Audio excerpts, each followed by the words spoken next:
And we are live. Yay! Welcome to the 20th episode of the IAMKPee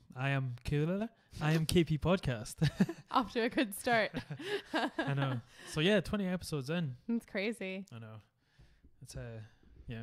I would never have thought I would have got this far in my career. Yeah. I'd like to thank all the little people I had to step on to get up this high. What episode were we on when you kind of started up again after your hiatus? It must have been like 5 or Seven, something. I think. I get odd numbers mixed up. Well, there's 2 episodes missing from. Yes. And they were just due to they were recorded sort of really terribly, and there was no way I could sort of get them back together. Yeah, the lost tapes. So, but I just kept counting them from then. So yeah, that makes sense. And because I'd numbered them in my head and on the computer, and then so we ended up here on 20. So people will be like, "There's only 17 episodes that are up." So he's cheating. He's lied. Actually, this is my 1000th episode. Oh yeah. Cheers. Cheers. And you've actually been a complete podcast hussy this week, haven't you? Or floozy hussy? Both. Which one's more? All of the above. Hussy. I like hussy. I was on a podcast last night as well, which was tons of fun. So you were scouted from this one. And yeah, exactly. So guys, be on IAMKAYPEE podcast because you get all sorts of lucrative / not lucrative but really fun opportunities. Of course. Yeah.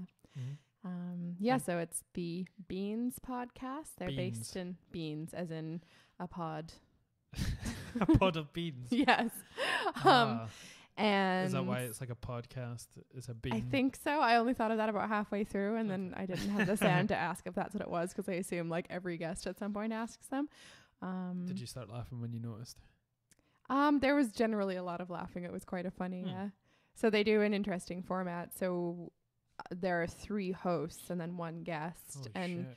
Each person brings a story or an article I think is interesting or want to speak about. Okay. And you sort of take turns. Spanish Inquisition, sitting there with 3 hosts and you're just there. No, I felt comfortable. It was good. They're very relaxed and pleasant people. So yeah.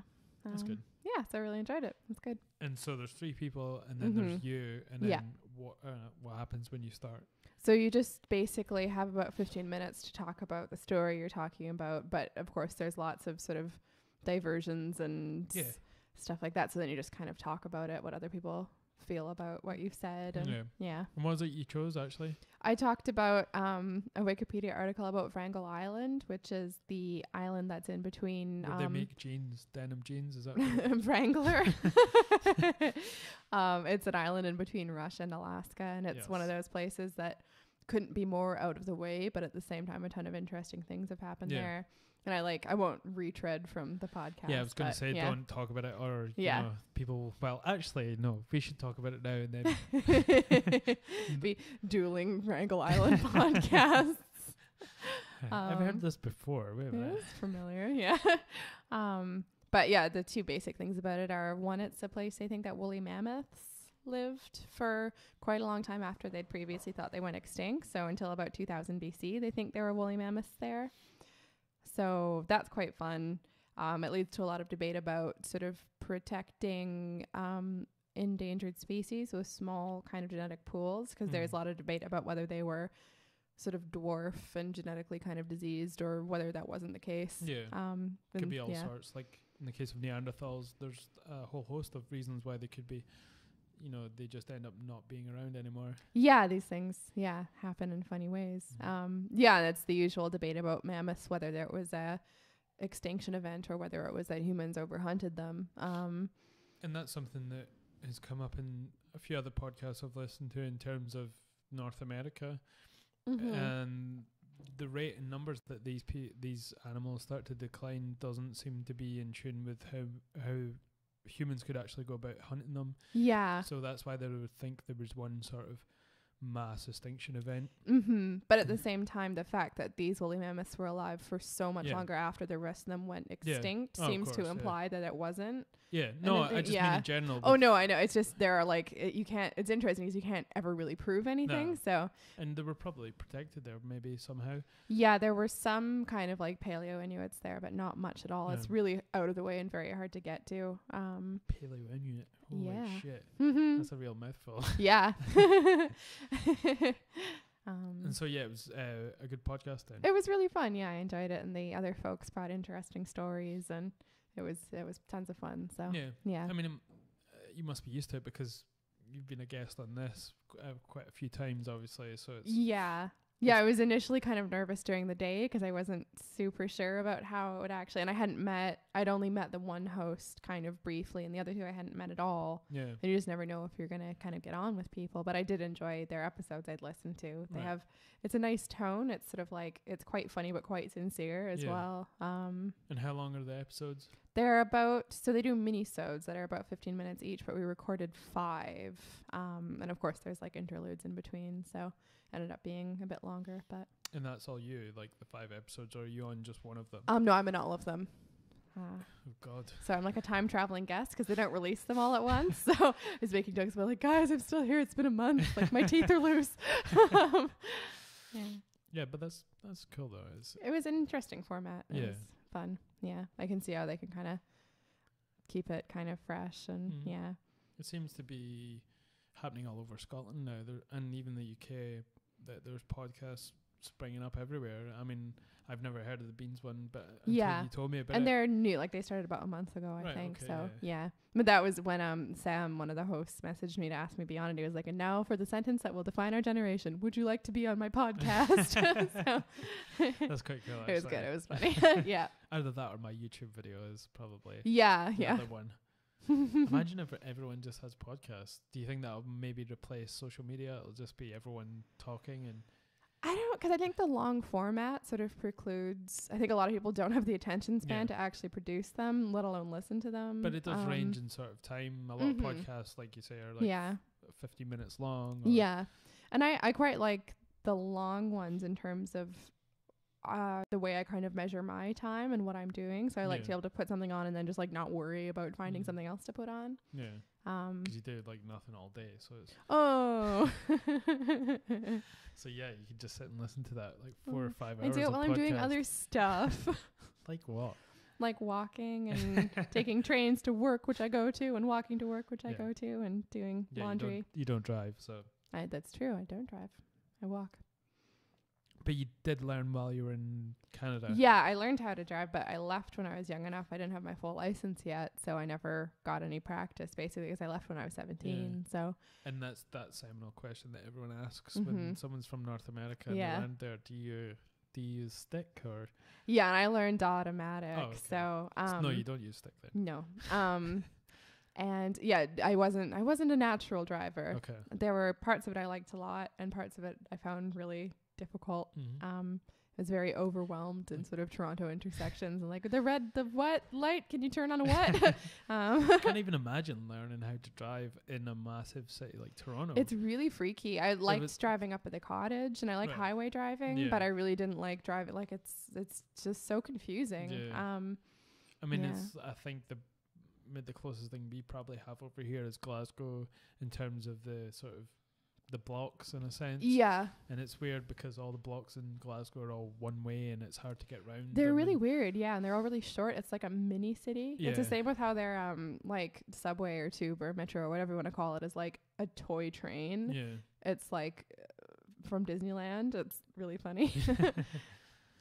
And it's a strange city in terms of that, but learning in Toronto to drive would be just crazy. Those Toronto drivers are notoriously just awful, and Toronto pedestrians as well. Like so many pedestrians get killed in Toronto a year, like insane numbers, just because they don't really give a shit. So maybe they think everyone's just so Canadian and nice that they won't be run over. Toronto's got its ugly urban side. It's like the unnicest city in Toronto. The urban side. That do you mean like? I don't mean what. Anything that you're going to imply. I mean, it's a city. But when you say urban, you mean? I do not mean that. I mean, it's a city. I mean, literally what the word means. Okay. Yeah. Okay, I believe you. And so you learn, like, is it, because you stay in quite, It's like a suburban part of Toronto in the city. Yeah, it's quite unique because it is a residential area, but that is downtown. So there's sort of a few blocks of quiet, but they're generally pretty, like everybody drives as well, and everybody drives big, ridiculous cars. So it's generally pretty chaotic. And as soon as you get over onto any of the major streets, it's like all hell breaks loose. Yeah. So, yeah, like I didn't even have a motorway part to my test because of where I stayed at the time was in between, like 20 miles either side of me was the nearest motorway. Yeah. So I just didn't have that part of my test. So but I could drive anyway. Yeah. I learned when I lived in America. Oh, okay. And because you can drive pretty young there. Yeah. And how old? Because it's 16. What is it in the UK? Is it not 16? No, it's 17. Oh, really? I didn't realize that. It's 16 in Canada as well. That's why you don't drive. Yeah. I think that's like the first question they'll ask you on your test. How old are you got to be to drive? 16. Do you think about like you've passed it, haven't you? I passed like the first. It's like a 3-stage, and I just passed the first one. So yeah, I'd have to start from zero. Like I had a license, but it's expired like 5 years ago or something. So yeah. Is it not something you think you would want to do again? I will eventually but like there's no need to at the moment. That would be depending on where I live and stuff. Because like I can walk anywhere. Do you think it might get to the point though where it's tougher for you to learn again? Because you're sort of maybe... Honestly, it was 10 years ago. I don't think it's going to get any harder from now. And I wasn't a good driver, so... Stick, though. Well, I never learned that at all, so that's an entirely new skill set. Yeah, but you're in the UK now, so... I know, exactly. So that it's not like forgetting how to drive more will affect my ability to drive stick, because I have no ability to drive stick. So. Theresa May demands all migrants should be able to drive stick, so... I'd like to drive a stick into Theresa May, to be honest. No, I actually feel quite sorry for her at the moment. Why? Because sort of like we were saying earlier, like, does she know how, like, alone she is and, like, how bad she messed up? Like, she must kind of know. Well, we were talking about this while we were cooking earlier. Burritos, by the way, which were fantastic. Delicious burritos. And I had mentioned that I think she probably equates herself to Maggie Thatcher, and obviously she doesn't have... Maggie Thatcher was a terrible person, but she at least had some sort of charisma. Yeah. Yeah, she had terrible politics, but she was a strong person. You can say that for her. I think Theresa May probably kind of sees herself as that type of figure, but she just has none of that sort of compassion. I wouldn't say I would have called Maggie Thatcher wildly compassionate, but I know what you. She doesn't have like the charisma or the sort of drive or focus or strength or whatever. I think maybe when she started, because there were parallels that were drawn between her and Margaret Thatcher in the press before anybody had like heard her speak or seen her walk, and then you figure out what she's actually like. I think at this point she can't. I think she must feel a bit more like sort of Admiral Donuts or something at this point, because she's just sort of been. She's just got a shambles on her hands. Yeah. And she seems like she doesn't want any help. I mean, this whole thing with the DUP. Yeah. In order for her to get this deal with her government to be, when she was trying to get back in, in order to have... She joined up with the DUP, which is the Democratic... Was it? The... Democratic Unionist Party? Or Northern Irish Party, who I hadn't heard of at all until... I don't think anyone had No, heard everyone of them. was frantically Googling the DUP suddenly, and they had quite not inviting politics as well in terms of like to do with like abortion and stuff like that. It was like, oh good, we're back conservative Irish ideals, you know. And not, I don't think representing a large sector of even the Irish population. I don't really know, but which is, they're already kind of religiously and sort of sexually conservative in a way. Yeah, or not as a people, but as a government, they are. But them to have someone like the DUP who kind of embodies that. Yeah, it was like an extreme version of even that. In a political party, then that was kind of strange, you know.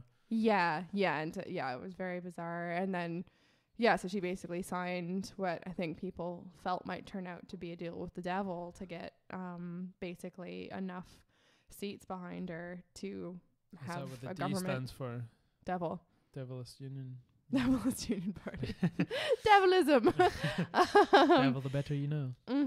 But anyway, now they're not doing what she wants in terms of Brexit talks, and it's really pulled the rug out from under her, which I think is brilliant karma. And what exactly is their sort of the stopping block with them? What's the DUP sort of not moving on? I'm not sure. I haven't read up on sort of the latest development. I know some of it was to do with the border between the Republic of Ireland and Northern Ireland, which everybody was worried about, even once people start having an idea of Brexit, because the last thing I think you want in terms of keeping things chilled out is a hard border. This is the word that's coming up over this sort of last couple of weeks in relation to what's going on with the Ireland, and people keep saying hard and soft borders now, which I've never sort of.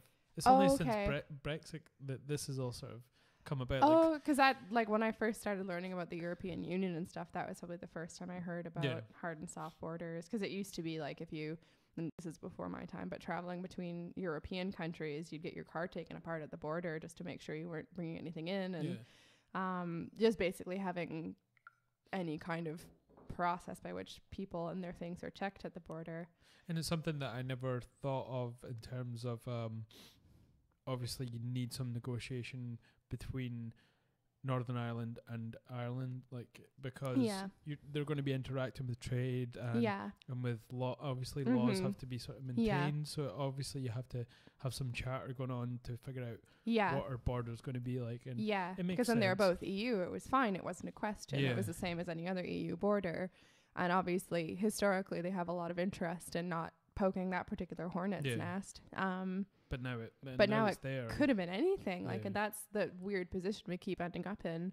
And it's kind of the same position. I think we're going to end up talking about the net neutrality stuff, but it's not so much is what's being done. It's like the vacuum that could be filled by anything once you actually sort of take away a decision or a law. And there's that kind of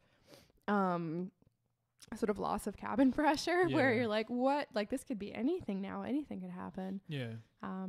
It was the same with recently in the last couple of weeks now. I was kind of guilty of posting an article on the government voting on animal sentience because they'd voted or against some sort of EU legislation which sort of granted animals rights because they were sentient.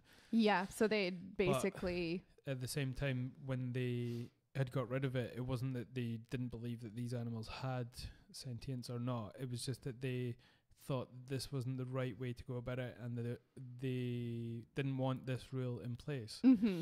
And even though they didn't have something to replace it with, which is the scarier thing, like they could have just left that for closer to the time when we were all breaking up, and then they could have taken it back and then had something in plan to put in position, but they don't. And that's the thing that's the scary thing. And in the meantime, well, they don't have an official line on it.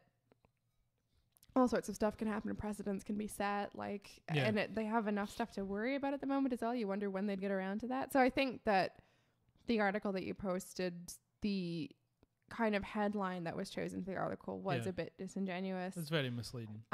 But in the body of the article, they do explain. They don't really draw attention to that's what the situation is, but they do explain it. And I think it is something people should be freaked out about. I don't if it's a weird one because it's not necessarily responsible journalism, but it is something that attention needs to be drawn to it. And it was really disingenuous, the title of the article as well. And they actually published an article later that I saw the title of it, and then I wasn't able to track it down, but basically defending their choice to do that. It was the Independent that posted the one I posted. And what could they really say that they'd be able to defend themselves from posting something so misleading? Yeah. I don't know. It's clickbait. It was 100% It was clickbaity. And I thought the article itself was fine, but the headline was misleading. Was the point of contention. Yeah. And people see that, and of course they freak out. And most people don't even, there's people among the social justice warrior lifestyle, and if someone's posting stuff about, daily about stuff that's happening, a lot of the people that are following them won't read what's going on. They just see the headline. They just see the headline and they'll repost it and then outrage, Which I'm certainly guilty of myself. Like I'll find myself in these conversations. I don't tend to repost that much stuff, but I'll find myself in these conversations. I'm like, did you see what so-and-so are doing? And somebody's like, no, what? And I'm like, I don't know, but they're doing something. I saw they are. That sounds like me. Yeah. It's kind of the adult ADHD as well. Well, yes. So like when you came to me and you said, I was reading about adult ADHD today and I think I have it. I was like, oh, what did it say? What are the signs of it? You're like, I don't remember it. I'll show you later. Yeah. Yes. It's definitely something, even though I don't believe in ADHD. I mean, the guy that came up with the term, and he was the one that did all the research over the years on his deathbed, supposedly said that it's not real, it's not an actual thing. Yeah. I don't know that much about it. I do feel like it's something that's applied to kids who are just kids sometimes. And like, it's a bummer your kid is difficult, but like, that's how they come. It's when you start bringing medication into these cases. I think that's when it's a problem. It's dangerous. When it's an excuse to medicate a kid, especially. I think that's a big problem. Child, that wouldn't normally go through that, and people would just put it down to, well, he's boisterous, you're just gonna have to do things for him to vent. Yeah, and I think it was in a natural way, as opposed to just neutering them, struggling them. Physically in a way. It's weird. It weirds me out that you'd want, like, I don't know what it's like to be a parent, and I can imagine it's very exhausting and frustrating. Yeah. But I can't imagine being so exhausted and frustrated that I'd want to sort of. And it makes sense. Like, you're going through a ton of stuff with a kid every single day. Yeah. And if it is sort of, kids for life, obviously, not just for Christmas. So, that bumper sticker. How many years in, 5 years in, and all you want is for your kid to calm down, because you think it's going to be better for him and you, and your relationship together. I get it, but at the same time, it doesn't merit medicating your kids so much that they can't enjoy be themselves life at all, And like, your brain chemistry is all over the place until you're kind of, into your 20s. Really, it's a scary. And that's why I don't. People should smoke weed when they're, under the age of, whatever they would medically say was appropriate, because obviously your brain's still, all the neurons are coming together still, and your brain's still forming, and you're going to do something that alters the way you think and maybe your neurochemistry, and it's a dangerous time to be doing that. Even smoking, even cigarettes, even anything like that. And if then you give someone medication that you think is safe for them in the form of, I'm not sure what they give people with ADHD. I'm not sure these days. And then that's something that's going to have an effect on them for their, you don't know what the outcome of that could be. I think the two kind of points there for me are, one, regardless of knowing, even if you don't, there isn't like a good scientific way of saying this, but I have this impression that when you're younger, you're just kind of soft-shelled still, and you're susceptible to other things creeping in there and kind of taking root and basically distorting your like personality. Soft-shelled taco. You're a big smoosh, and weird stuff can get in there, and you get all twisted and weird. And the other thing being, I think we all should know by now not to trust pharmaceutical companies and not to trust. I know it sounds kind of tinfoil hat, but like, this is the problem here. This is the weekly capitalism thing. But like, once you kind of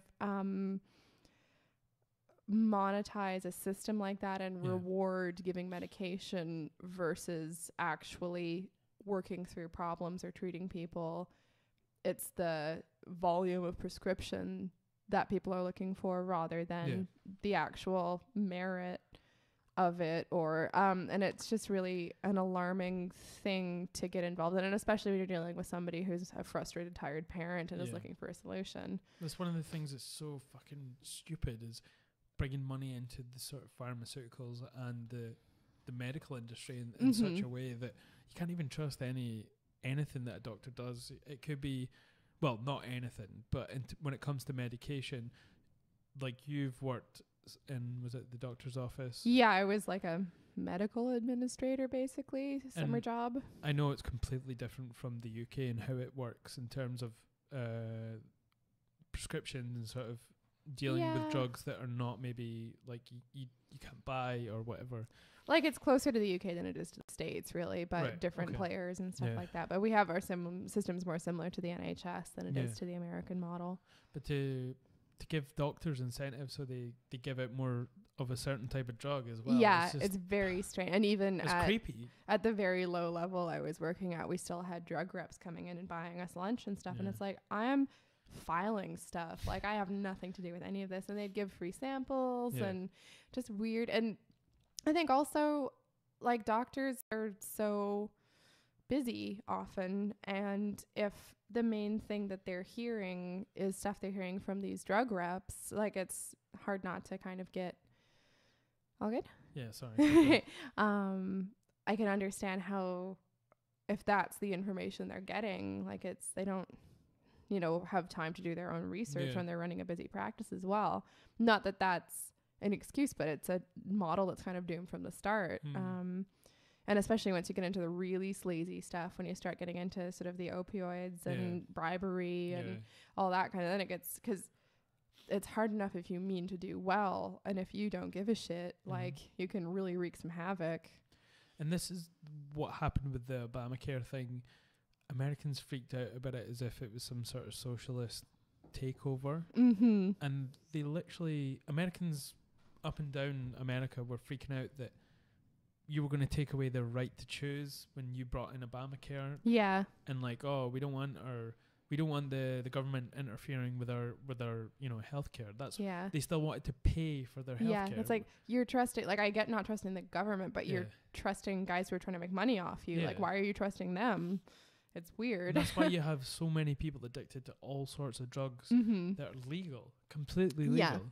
Yeah, and they've handled that insanely or responsibly. And what do you do there? Do you make illegal drugs, the ones that are sort of recreational? Do you make them all legal, and then, or where do you draw the line when it comes to pharmaceuticals? And the thing is, nobody's gonna say in the States lobby to do that, because there aren't any lobbyists representing like big marijuana. There probably will be in the future, but at this point there's just not that much money to be made off of plants. I mean, look what happened when they legalized marijuana in all these different states, and it's still illegal federally. Yeah. Sorry, that was a word.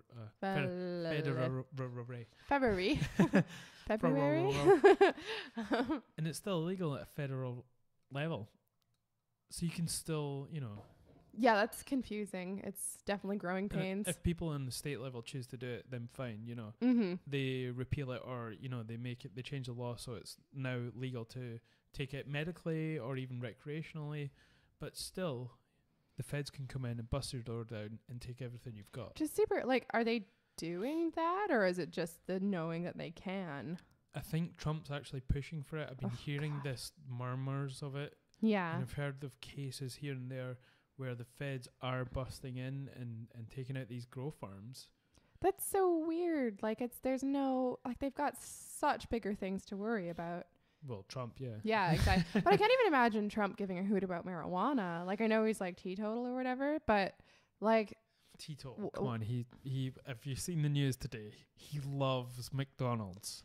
I can't believe that is completely avoided reading about that, because under the royal wedding, which I don't give a fuck about. The last week we've been inundated with the details on, which I've also resisted reading any of. It's just I don't care. She's who's marrying who. It doesn't have an effect on me. Yeah, it's just a weird institution happening within a weird institution. Yeah. And this week it's been overtaken by Trump and his dietary habits when it comes to McDonald's. And it's who gives a fuck? Well, it just seems like a weird distraction. It's and I know we all like to pile on Trump, but it's I'm way more worried about all the weird stuff he's doing. I'm way more worried about him messing around in a billion other countries that he doesn't even know where they are. And good, maybe he fucking gets coronary heart disease and dies. Yeah, he really looks like a candidate for that. I don't know why he's not in worse trouble in that department, because he eats he eats like a wealthy toddler, which he basically is. Yeah. So, mom and dad are away. And he's had an influx of wives who were never really good at cooking. She looks like she can't cook. What's her name? She looks like she doesn't have to cook. She's fine. Melania. Have you seen how she decorated the White House for Christmas? No. Is it good? I wish I had a TV here so we could like. Yeah, look at we stuff need while we I- need yeah. I'll to get like something. upgrade. Yeah. If I get my own sort of studio, I'll have that sort of set up. Maybe Sweet. I do have a spare TV, so I might do something like that. I'm just Okay. waiting on a mixer coming so I can do that sort of stuff. But Yeah. yeah, basically she's the ice queen and she's made this sort of not a winter wonderland, just like Scary. yeah, she feels I like like it. if Cruella de Vil had a Christmas Yeah. party. That's a part like Eastern Bloc sensibilities. I like it. It's good. What is Christmas? Where's she from again? Oh, I can't remember. Somewhere in the former Cameroon. Soviet Union. Former Soviet Cameroon, I think. Her Yeah. eyes are too far apart to be from the Eastern Bloc. What? Duh.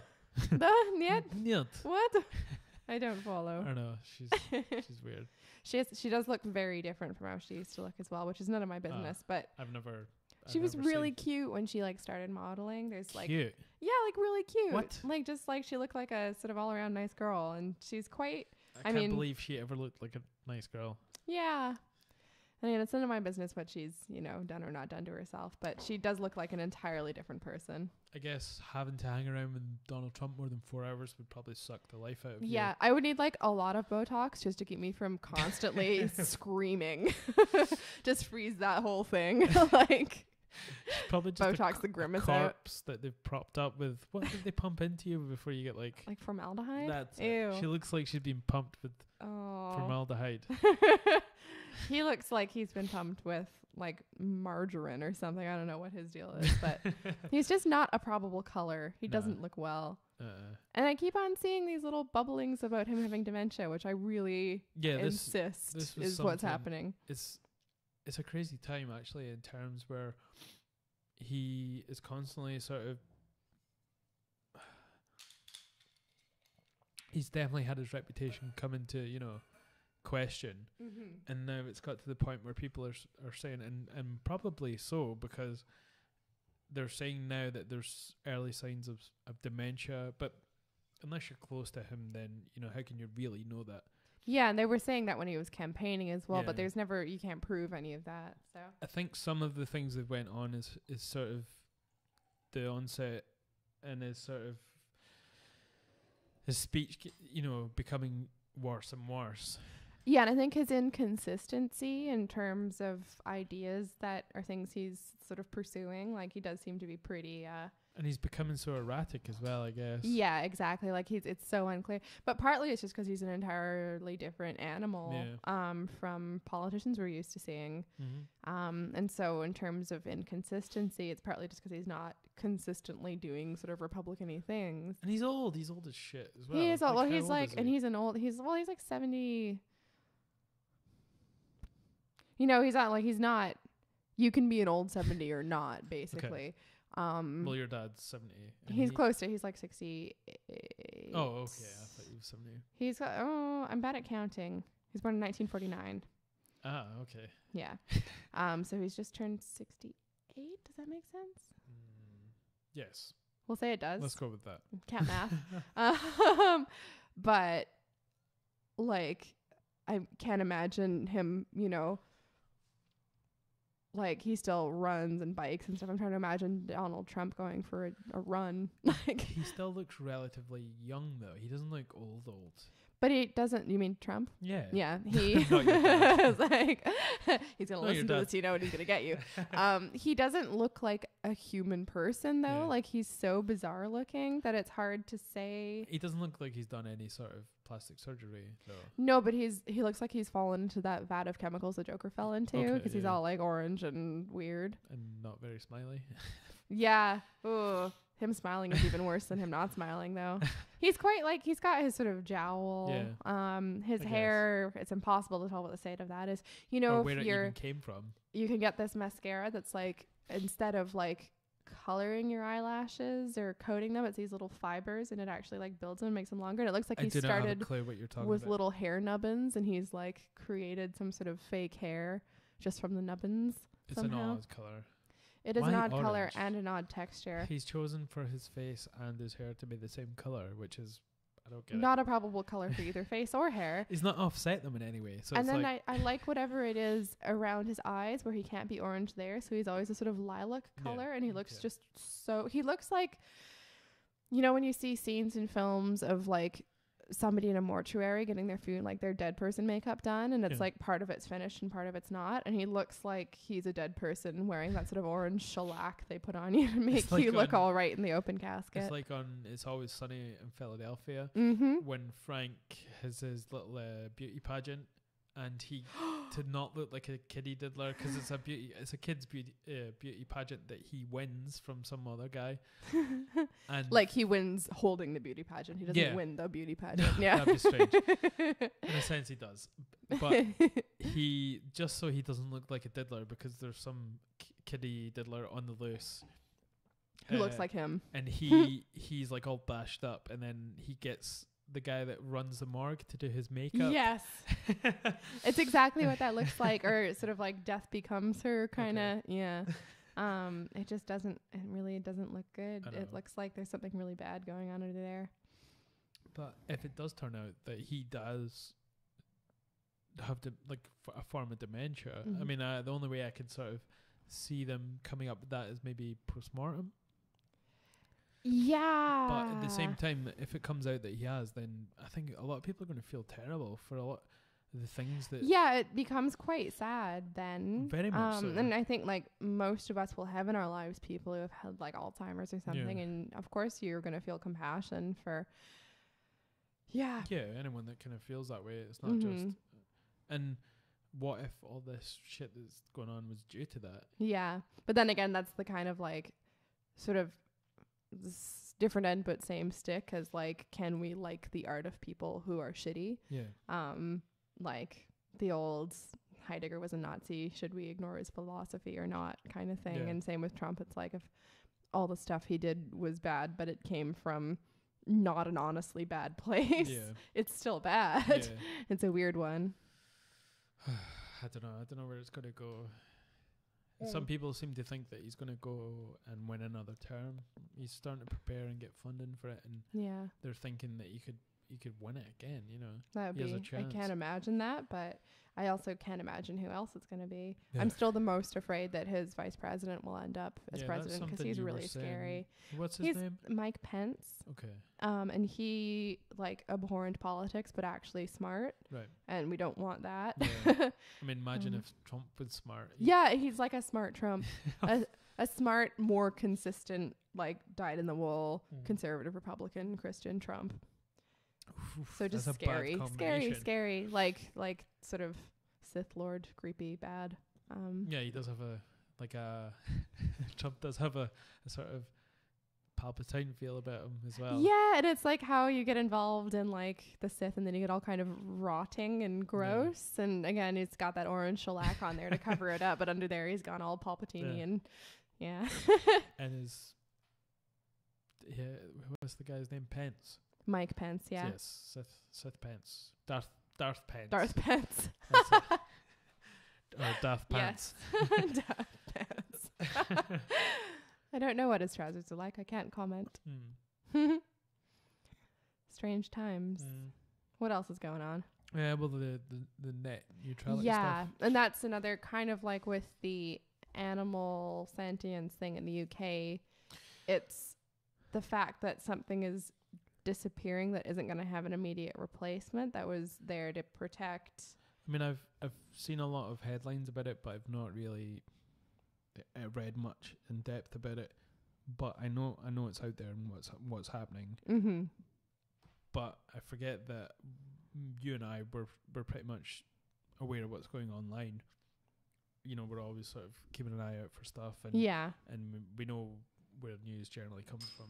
But most people in probably the UK and probably the world are not really aware of what's going on with this. I think. Yeah, I don't know, and I don't know. One, it's confusing because both sides are coming out with stuff that both of the is supposedly is correct, and I'm like, well, how can they both have points?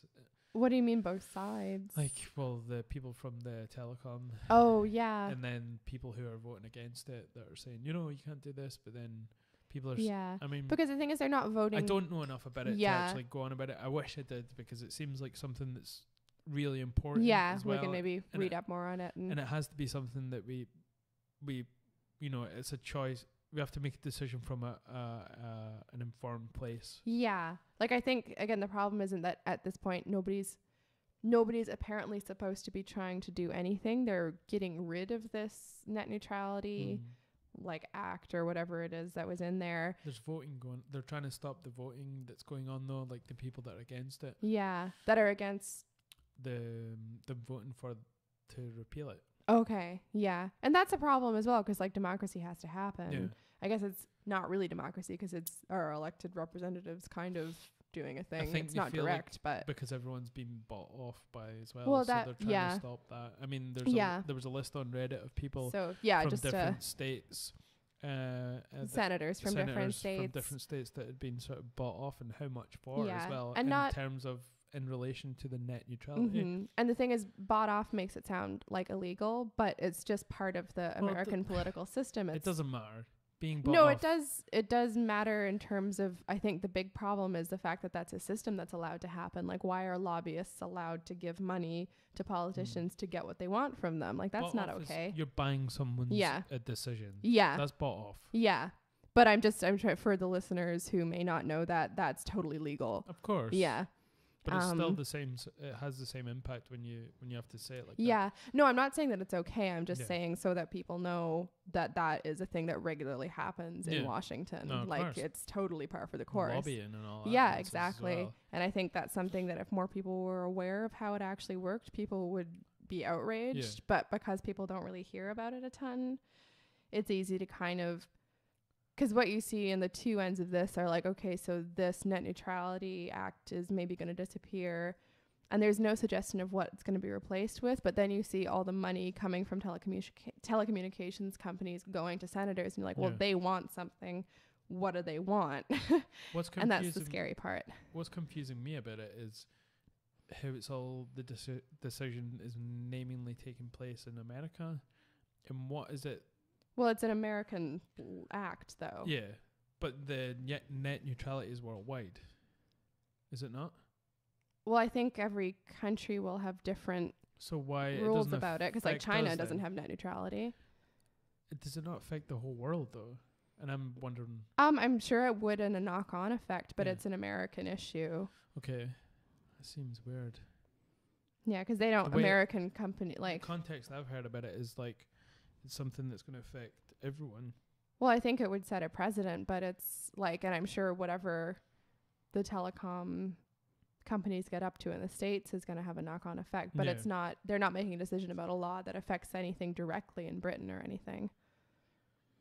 Sorry, I'm just. Yeah, because different nations have different approaches to. So yeah, it's predominantly in obviously it's a US change. Yeah, because it's there. But It's in there's there. an article just saying net neutrality, should UK citizens be worried about US changes? So the largest internet companies are taking part in a day of protest against changes that say will affect net neutrality. Mm-hmm. Okay. Because it'd be interesting to know whether it's going to... Okay. It's weird because the So net is. the net neutrality principle is active in British law, courtesy of the European Union's regulation on open internet access, although the UK already had a voluntary system before this. Yeah, but it's just the same name. It's not the same law.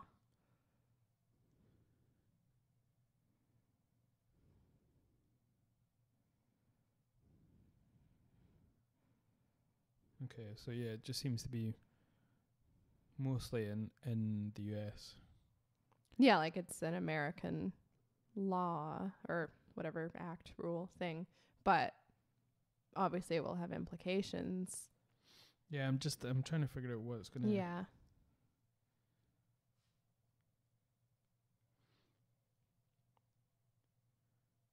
Oh, okay.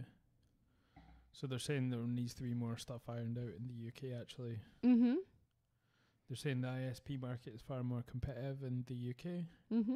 Some issues still need to be ironed out on this side of the pond. the guy was saying we have lots of companies that sell both internet access and online content, like Yeah. TV shows and films.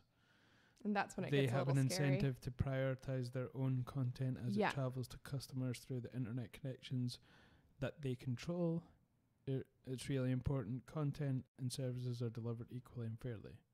And that's part of the concern in the States, is that if ISPs are also deciding what content you're allowed to see, they can kind of make a sort of infinite money-making machine. Is there there's probably some companies that are American based but are probably over here as well that are selling. Yeah, I'm sure there are, but they'd still have to abide by the laws that, you know, where their consumers But are. I'm just saying there must be. Yeah. There- Yeah, I think that they'd must have the be the- same like yeah. parent companies and stuff. And I wonder also if that's something that's going to come up in Brexit. If it's European Union, it'll be the same possibly deal as the animal sentience thing. Yeah. The UK will have to decide whether they're kind of adopting that or not. Yeah, it's a strange one, Yeah, but it seems like it's an important issue, I guess. for sure. Yeah. Yeah, because it's a huge, like, their internet could get kind of China-ified, but with like a lovely capitalist twist. I think that's what they're saying. The outcome could be that you'd be charged more or less for different usage on the internet. Is that what I'm saying?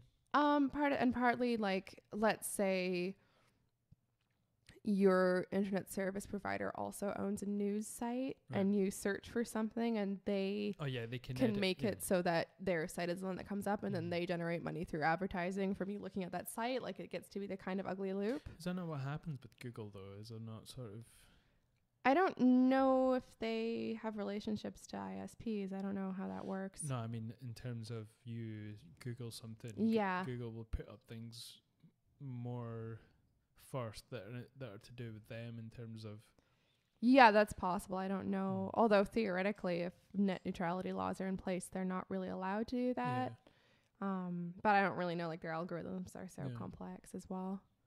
Same with dunno. Facebook as well, I think. And Yeah, and it's such a weird situation. Yeah, and that's a good go. Like, what about things like Facebook and it's going to get more complicated, I guess. yeah, and it's weird because there's like all sorts of things we do online that we don't really realize are generating like revenue for Yeah. people. Yeah, I know, like ads and even just going on. It's so frustrating though with these clickbaity ads on Facebook. Yeah, And you click on even just an ad that says something, not an ad, Yeah. but like an article. article. You won't believe number 34. Yeah. It's obvious what they're trying Yeah. to do.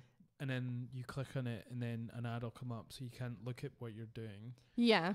And then you have to click to the next page to see more of the same article. Yeah. And then when have you to do the keep next, clicking then and keep another clicking. another ad will come up. And then Mhm. it's just... Yeah, it just is never ending, and it does get like, I find myself increasingly, I have no patience for stuff that I have to put up with anything like that to view it or read it or whatever, or just like, no, I'll Yeah. skip it. There's enough online. I don't need to look at that. So And I guess that's just the way these things work. You know, they'll find these ways to generate money around the laws that are in place. yeah, and they have to generate money, I guess. Like, they need to pay their electric bills and stuff. But in the meantime, it seems like we're so it'd be nice if there was a way of being more educated about how money was being made off your online behavior, for instance. Yeah. 'Cause every time you hear something, it's like really creepy always. It's Mm. always like, oh, they record these things and then they advertise these specific things to you and stuff like that. And I always find it funny that people can generate money from clicks. yeah, that's really But weird. How does that? Yeah. How does that then turn into you buying something? Yeah. It's not. It's only the clicks that they'll make money off of, as opposed to you clicking on their site and then buying something. Yeah. And I guess it's the same as like, if you are advertising something on television, you buy the spot to advertise that thing, and then you will get a certain amount of, business based on you advertising it. So I don't really know though. Who really buys stuff from ads though? Like, have you ever saw something on an advertisement? Little kids ask their parents for stuff. What, That's how it for works. Insurance. No, on TV. I'm thinking of on TV when you get ads for like toys and stuff. That is. They're always it's like, I remember being susceptible to that as a kid. You'd see something and be like, well, I want that. But generally, most of advertisements are not for kids though. On like Like I'm talking about TV. I'm talking about journal. Yeah. The advertisements, like who buys.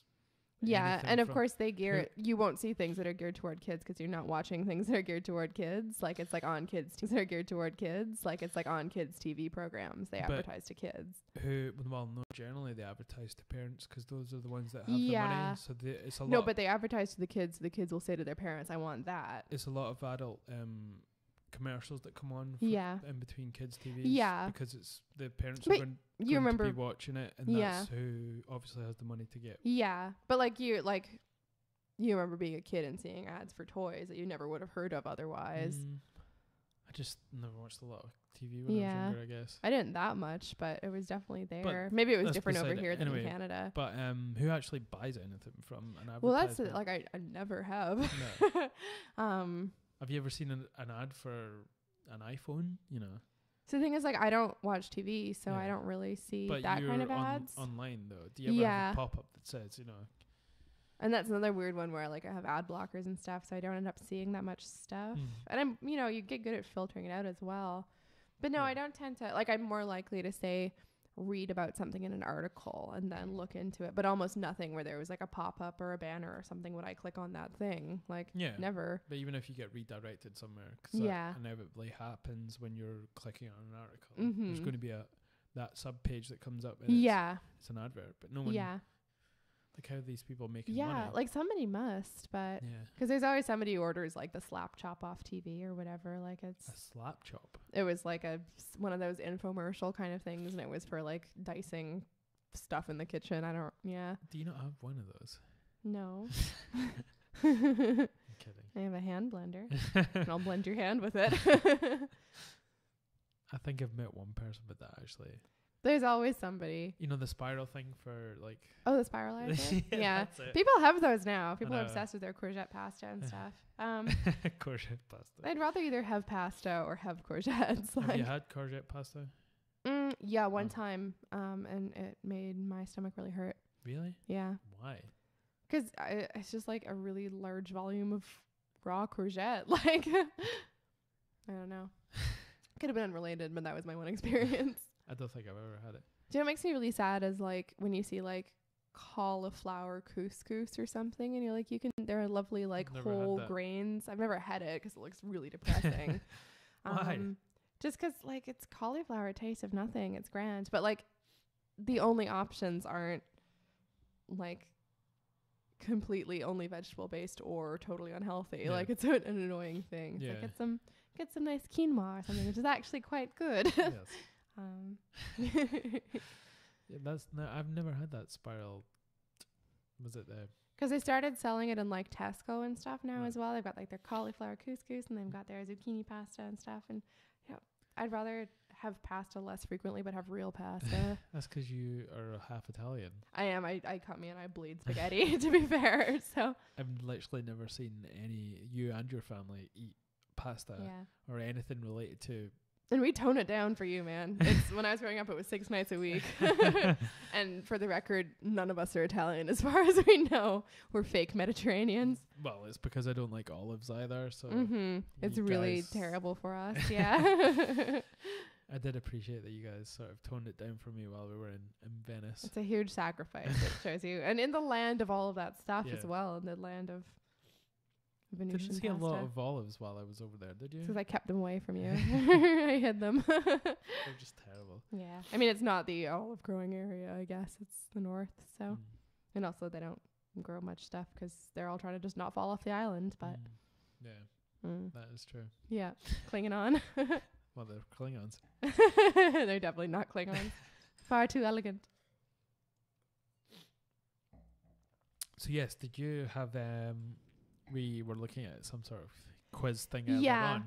I think it might offend you because it's quite So basically, we found this quiz and it's about Neanderthal and how Neanderthalism. It's very, I think the science is very tenuous, and then they're quite mean about Neanderthals in the article proper. Okay. It's gonna make you really mad. I'm excited. That's okay. So basically, the quiz part is quite boring.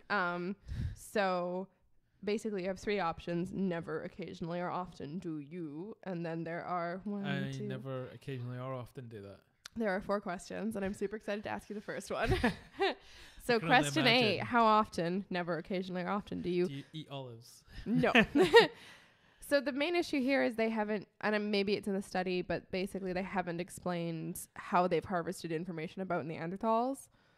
Okay. So they've said... Yeah, like how could they even apply it to Yeah, Neanderthals? exactly. So a new study from the State University of New York analyzed 200 Homo sapiens, that's us, to see which personality traits they shared with their distant cousins Homo neanderthalensis. So first question, how do they know? Well, they know. Homo sapien They sell propaganda. it was all to do with ad clicks and, you know. Yeah, probably. They got Neanderthals to take personality tests on BuzzFeed, and they, data mined them, and yeah. So, and then they later go on to say, basically, oh no, I'll tell you that part after because it'll skew your results. So the first question is, how often, never, occasionally, or often, do you fantasize about sex with someone other than your partner? I knew you were going to like that. Holy shit. Do you want me to leave? Oh, man. Can I even answer this? It's okay. I feel cornered and trapped, and I don't want to go on anymore with this podcast. I'll tell you the rest of the questions. You can decide whether it's even worth taking. Okay. No. So what's the answer? So you have to say never, occasionally, or often. Do I fantasize having sex with other people? Yeah. Never. Really? Don't really. I mean, I know I'm perfect, but It's not the way I tick. Like I don't. No. Yeah. It's true. Yeah, because I don't. Yeah. It's not a case of cheating. It's just not how I visualize things in my head. Yeah, and I got it's different. Like, we'll both see somebody we think is attractive and say, Yeah. "Hey, I think that person's attractive." Yeah. We were talking about the Trivago lady Yeah. earlier, and I agree she's really attractive. But that's different. Okay, interesting. And I'm that sort of stupid. The only way I could visualize me having sex with someone is being there and having sex with them. So it's like, yeah. it's like, but doesn't have the same effect to me to make it up in my head and sort of like. And I find before we continue with the quiz, basically they will go on later to say that Neanderthals are promiscuous. And my two problems with that, first of all, how do they know? Maybe they can figure it out genetically, but like that's how they humans got bred aren't out. Promiscuous. Like, yeah, humans seem to be out. winning the promiscuity race against I think Neanderthals. That's a homo trait, though. Yeah. And the other question is that I have about that, fantasizing about sex and being promiscuous are completely different issues. Yes. Fantasizing about It sex seems and like a having blanket sex are statement, but different. yeah. So that's annoying. I mean, if you're having loads of sex, you probably don't have time to fantasize. Yeah, exactly. Yeah. And if you're fantasizing, I think they you're not being basically very expected promiscuous, people are you? wouldn't admit to just being promiscuous, so they thought they'd put it that way. But okay. yeah, I don't know. That one's weird. Okay, so B. They don't even number them. A, What B, C, fucking- D. There are 4. This is terrible. It is terrible, but we're going to pursue This it. is science. I want it to be numbered. It's bad science. I want Roman numerals. Hey. B, how often do you, never, occasionally, or often, avoid talking to people you don't know very well? Occasionally. That's fair. Yeah. Or occasionally to a lot. I think it's right because I think you're very gregarious, but I think you like having quality conversations with people. Yeah. So you're not a big small talk guy. No. I think you'd rather have like Yeah. proper conversations with people. And I think people can find you sort of take a backingly full on. Yeah.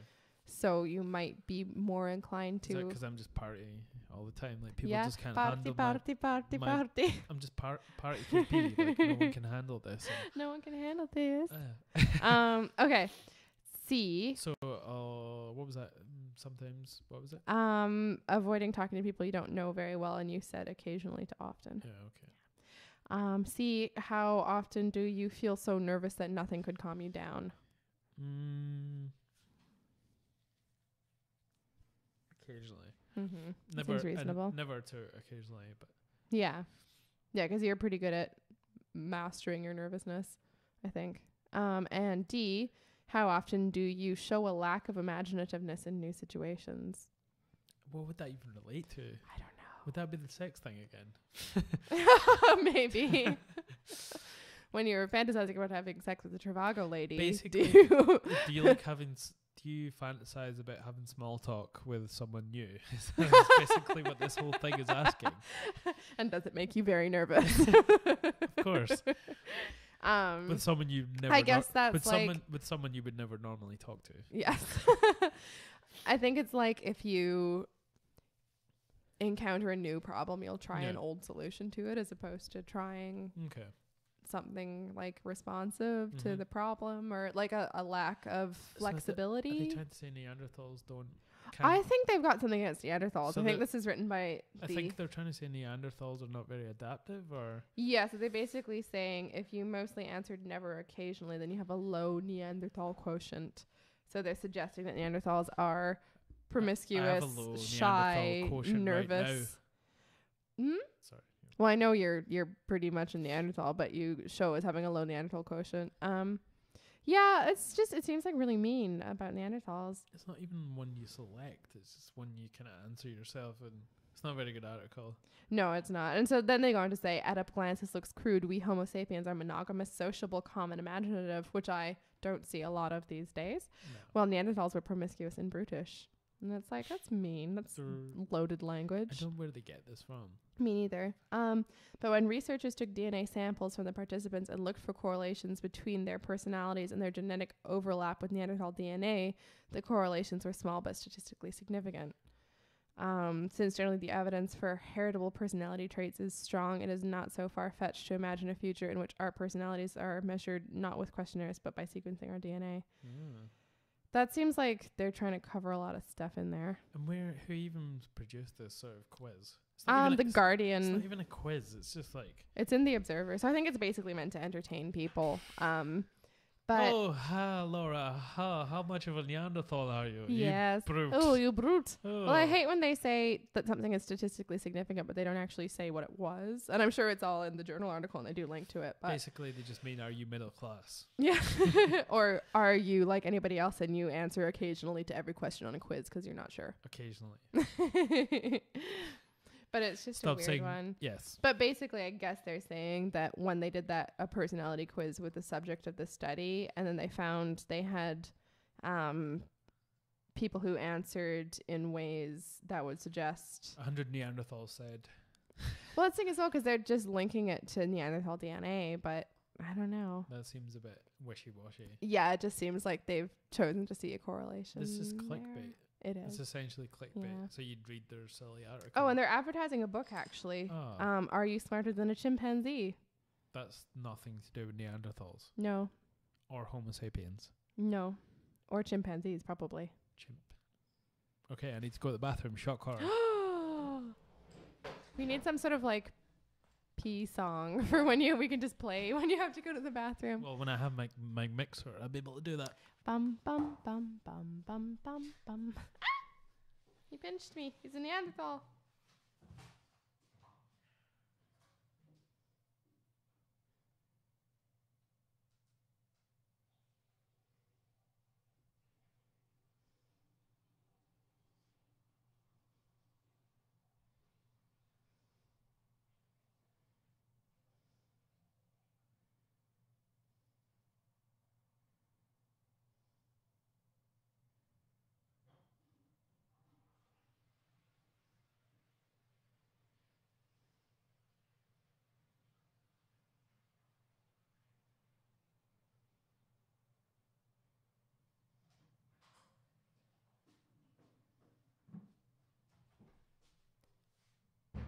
And he's back.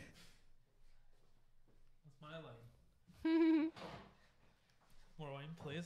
Oh, let me have a glug first, and then I'll top. So yes, talking about music, I've been thinking that maybe I have to kind of replace my intro music, and I've been thinking about this, and possibly I could just have people sending in if you're musical at all, or you'd like to give it a bash and you're completely dreadful. If you're musical at all. Could be funny, it could be anything, it could be serious, maybe themed around Neanderthals or Vikings as well. Then just send, I guess, an entry, not even an entry because it's not a competition, but just send, any musical ideas you have to IAMKAYPEE@gmail.com, and that is IAMKAYPEE @gmail.com. And yeah, like every week I'll just change my intro music, I guess, unless I find something that I really like. But I'll just, obviously, you get a little shout out, and I'll play your intro music. Yeah, give it a bash and see. Yeah, or that'd be cool. I might just pick one and then change it up every often and give a shout out. Yeah, it'd be because I know my the one I have just now sounds like it's on from a certain radio station. But I got it from Fiverr. Have you heard of Fiverr? Yes. And for people that haven't heard of it, it's basically a website and an app, and people who are artistic and creative, they sell their sort of services to people that need them. Don't look at me that way, you creep. For those who aren't watching, I waggled my eyebrows at him suggestively. I think everyone's watching. Oh, all of them. Yeah, Fiverr is such a fantastic thing. It's cheap, obviously. That's why the website's called Fiverr. You can get most things for a Fiverr, and they have different sections. And you go on, and then you just click that you need so and so, and then a list of people come up, and then you can choose from them to do what you need. It could be an intro, like I did, or you could do some artwork, or they could edit some audio or anything, voiceovers. It's fantastic. I think that's very cool. And the other side of it is you can post that you need something done, as opposed to just looking for someone. Right. So you can say, I need specifically this, that, the next thing, and people sort of bid for your, not bid, but they'll give you a quote. A pitch. Yeah. So it's like Fiverr, I think it's F-I-F-V. It's got E-R. a couple R's. Does it just have like Fiverr? Like it's got 5 R's. The whole internet is just people falling down wells. Fiverr. I hate you. Is that where you went for your help with your logo design, or was that somewhere else? Yeah, so the lovely Laura Hope here, who's a talented motherfucker in all senses. The talented part, not the... Good save. Probably not. Well, I had an idea of what I wanted for my logo, which is the Viking one on the podcast. Facebook. Yeah. And I basically just gave Laura a bunch of ideas about what I wanted. Which you communicated really well, I have to say, because it's hard if anyone's ever done any design work or any what are they called, commissions. Yes. It can be very difficult to communicate with people about things like that. People have things in their heads and they're not necessarily good at wordifying them. I think you probably come across like two people, and I know this because of growing up in bands and going to people to try to get your logo done. Yeah. For, when you're trying to get a t-shirt. And generally there's two types of people. There's someone who has lots of ideas and the artist basically just has to draw that down and not come up with anything out with it. Yeah. And there's the people that just don't have anything. Yeah. Maybe just say like a flower, and then you have to come up with a whole design. And then when you go back to them with your idea, they're like, no. Then they say things like, I'd like it to be more squarey, or like, I'd like it to be spookier. And you're like, what the fuck do you mean? Well, you could have just stipulated this at the start. Exactly. What you do. I need a spooky, scary flower. But yeah, like I took Laura's drawings to Fiverr and I posted that, and some people sort of gave me quotes. And then it was good. It was good. So because I can do the drawing, but I can't really do design programs at this point. It's something I'd like to be able to do, but that's on the to learn list. And I just needed someone that could sort of put it on Illustrator and fill it in with the colors, and I knew I wanted the color scheme that I wanted. So. And there was a bit of backing and forthing with kind of perfecting things, but on the whole, it was a good, it took a bit of communicate. But I love the kind of... Shout out to some Indonesian kid, because that's exactly where this kid designed it. And I think maybe he'd never really generally designed someone with a beard before, because the beard was difficult. But to be fair, beards are weird. Like they're in Indonesia, little face clouds. I guess most people don't have beards. Maybe not. I don't know. Is that racist? I have no idea. I mean, Asian I don't know whether or not they do. And Thailand, people don't really have beards. Or you don't see them a lot. Yeah. Or Native Americans. Yeah, not so much of that. So the beard people was are funny. Definitely. Yeah, the beard was a challenge. Yeah.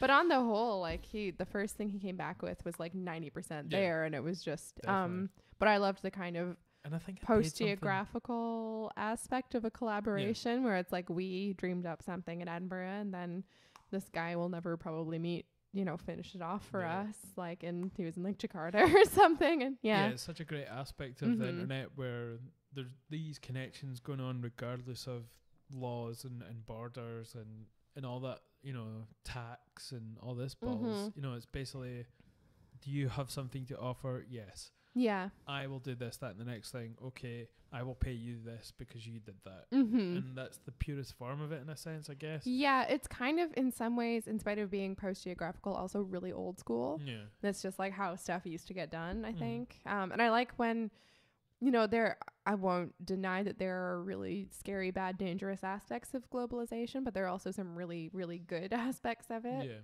And it's great to see these sort of like very post-geographical kind of communities coming together a little bit. And I think I paid something like, was it £30? I don't know how much it was in the end. I think I paid like £30 for it. Yeah. When he'd finished, I gave him 15 up front. Yeah. He goes and designs it, comes back to me a couple of times with some stuff, and then I said, yep. And then I gave him the other £50. Yeah. It's crazy. No, it's cool. And it's like, it makes so much, like if it was here and, you know, 10 years ago, so you have to go to like a firm and all that stuff, and their overheads to do with their office space and all that, you know. Because the level of sort of artisticness and sort of work that he did on it, like you say, maybe 10 years ago, that would have been something that was done by someone professional in a shop somewhere that you'd have to go and, you know, and it would be all to do with your business, and it'd be a whole sort of you'd have to print up loads of labels and whatever. Yeah. And it seems like a whole sort of, it's more immediate now, and that's the brilliant thing. It's great. And we don't know, like with this guy, if that's sort of his like side hustle or if he does it all the time or what the story is, but somebody has the ability and the time, and you're not stopped by sort of geography from reaching the person who's able to do that in that moment. And it's very cool. Yeah. And I think, wait a minute, I should probably give this guy a shout out. Yeah, that's a good idea. The guy I can't remember his name. I do have him on Instagram. Yeah, he does some quite lovely sort of logos. The stuff that he does mostly is sort of more like NFL football team logos. Yeah, and they're a bit more slightly, simpler. yours is a little more kind of different style, but I think the two styles collided well too. Yeah, and it's so cool just to like be able to do something, like to not have to be, and I'm thinking of, you know, whoever, if I did something like that, I don't have to be a professional at that thing, but if I'm competent, then and I have a spare whatever couple hours, I can, you know, make some money. It's cool. So the guy's his name on Instagram is Garage Fic, and it's spelled PHIC. So, and then garage is obviously garage. So Garage Fic, all one word. And hit him up. I think it's Armadas, and he's Armadas Ramadan is his name on there. I don't know if that's just a pseudonym or. And he does great work, and he's really, even though he's, you know, he's in Indonesia, they're all like no better English than me. Yeah, he was quite funny to chat to. It was good. Yeah, you can, and because you're doing it on the internet, and you think, oh, these guys are going to be from different parts of the world. When you're trying to judge them and sort of suss them out slightly from their how they use English and how they word things, and you're trying to figure out if they are like, you know, from a distant country or because we didn't know where he was from as well. We were trying to figure it out based on the time difference, and because he always seemed to answer at certain times emails and my questions, and he would send stuff, you know, early in the morning, and I was like, oh, must be somewhere else. But it was great. Cool. It's the beauty of the internet. It made me happy. It was a nice experience. And I probably would go back to him for other stuff. Yeah, I did good. I'm thinking I want a Neanderthal logo of some sort. You already are a Neanderthal logo. I think I'll have to have you knock one up. Cool. Or if anyone's got any funny ideas. I do have a resident artist, but she's busy. But she always has time for IAMKAYPEE. Would that be something you'd go down in terms of maybe to make money? Maybe as like a side hustle, but like I have my own stuff I want to do, and I'm just not, my work tends to be idea driven in terms of my own ideas, and so picking up an odd thing from time to time would be fine. But I have a lot of friends who ended up trying to find a way to get paid to be creative by doing design, and it seems pretty soul destroying ultimately. I think there's some people who have a real talent for it, and that is enough value in itself for them. But because I'm more of an idea driven person, I would just find it really, I'd rather do something unrelated than deal with other people's ideas all the time, basically. And it would be like working in retail with something you hold dearly, like having to deal with the public. Yeah. And something that you find passionate in terms of your artwork. Yeah. So and it would be soul destroying sometimes, I guess. guess. Think it would be, and I think it would also sap your creative energy enough that you wouldn't have time to do your stuff in your own time. It would sort of taint it for you in a way. I've certainly had that conversation with people who didn't taint. Okay. Where's that word? Huh? What's that word? I'm not talking about taint your butthole. I'm talking about taint as my in butthole. like tainted bacon or something. Contaminated. Oh, who's had tainted bacon? Well, people who are probably not going to tell you about it because they Not did. the Muslims. It'd be trichinosis. That's the one you get from pork, isn't it? Yes. Yeah. Trichinosis. But yeah, no, I'd rather, I think the aspect that was interesting to me was the communication part of it. Yeah. But honestly, I get enough of that in hospitality. Like that's a big thing I like about working in wine is trying to meet somebody in terms of like taste is so kind of subjective, and trying to figure out what people think they mean by what they say, basically. And just dealing with people who have preconceptions about things. Yeah. So I like that, but I can get that from wine, and I don't have to completely exhaust myself creatively. I can still do that on my own time. So. And it seems like it's your own thing, your art, like even though you design me something that. Yeah, and it's fun doing stuff like that sometimes because it just gets you in a different zone. Yeah. And when it's for, a project that is close to my heart, then it's more helpful. I have to draw your beautiful mug. So that's because you love Vikings. Yeah, that's why. And antlers. Yeah, that was like the Celtic knots thing was difficult, but it was fun as well. Yeah, like you did like a lot of good research on that actually. I mean, I was quite specific on what I wanted, but you kind of ran with it in terms of the Celtic design. Yeah, because I'm not going to use anything that I don't understand. I want to be like, well, where did this come from? And like, and that was my whole thought process around it was to have a Viking helmet, but because I'm Scottish, I wanted to have, instead of, I know Vikings don't have horns on their helmets. They're not horny? No. That was a misconception. They're not horny at all.